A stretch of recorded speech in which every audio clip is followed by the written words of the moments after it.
రామాయణంలో ఒక ఆశ్చర్యకరమైన రహస్యం ఉంది. రావణాసురుడు సీతను అపహరించినా ఎందుకు ఆమెను తాకలేకపోయాడు?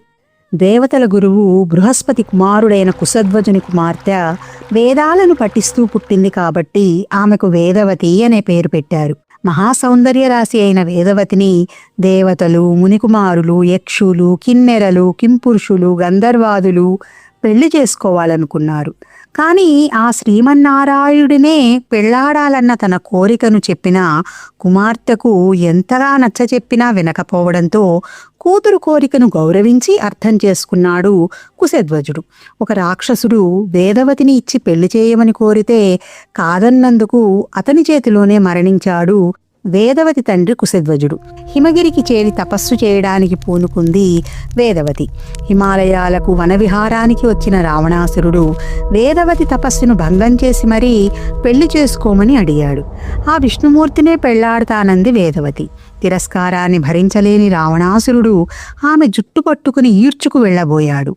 ఉడుపుగా విడిపించుకున్న వేదవతి తన శరీరం అపవిత్రమైనట్టు భావించింది. నువ్వు ఇక మీదట ఏ స్త్రీనైనా బలాత్కరిస్తే తల పగిలి చస్తావు అని శపించింది. ఇక ఈ దేహంతో ఉండనంది. అయోనిజగా పుట్టి నిన్ను, నీ లంకను సర్వనాశనం చేస్తాను అని శపథం చేసింది. యోగాగ్నిని సృష్టించుకొని దగ్ధమైపోయింది. అదిగో అలా వేదవతి పెట్టిన శాపం వల్లే తదనంతర కాలంలో సీతను ఎత్తుకుపోయాడే గాని బలాత్కారం చేయ సాహసించలేదు. అలా చేస్తే తల పగిలి చస్తానని రావణాసురుడికి బాగా తెలుసు.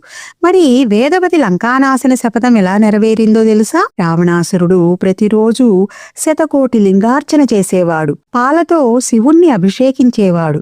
అలా పారిన పాలు కొలను గట్టాయి. అందులో తామర పూసింది. ఆ పువ్వులో నవ్వుతూ వేదవతి పసిపాపగా పుట్టింది. పూలు కోస్తున్న రావణాసురుడు పసిపాప నవ్వు విన్నాడు.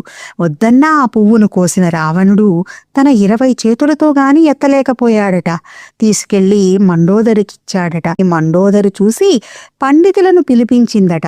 ఆ పిల్ల లంకానాశనానికే పుట్టిందని తెలుసుకొని బంగారు పెట్టెలో పెట్టి సముద్రంలో వదిలిపెట్టిందట. సముద్రుడు కొన్నాళ్లు ఆ బిడ్డను పెంచి తనింక పెంచలేనని భూదేవికి ఇచ్చాడు. అలా భూదేవి తనలో దాచుకున్న బిడ్డను పూజలు చేసి నోములు నోచిన జనక మహారాజు తన మిథిలానగర భూముల్ని దున్నుతుంటే నాగలికి అందించిందట. నాగేటి చాళ్లలో పుట్టింది కాబట్టే సీత అని పేరు పెట్టారు. సీత కథ మనకు తెలిసిందే.